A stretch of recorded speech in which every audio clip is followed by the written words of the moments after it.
We are ready to fly now.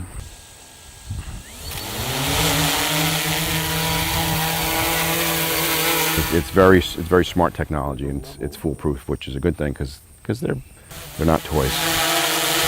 What we're going to do is we're going to take a bunch of pictures. We're going to stitch them all together. It's called an ortho mosaic. The drone's going to go up to 66 feet. It'll take probably 194 images. It's going to take them all. It's going to merge them all into one giant image.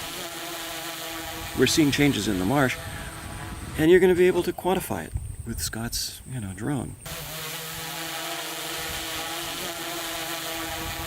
I learned a lot. I learned how to fly a drone. What's a good height? That's fine. Okay.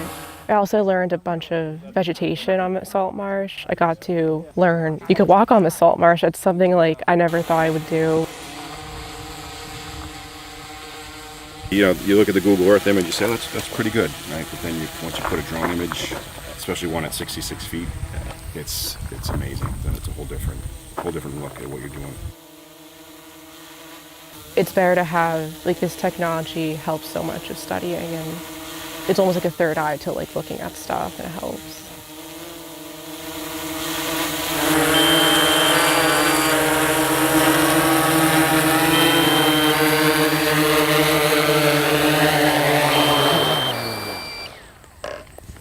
All clear.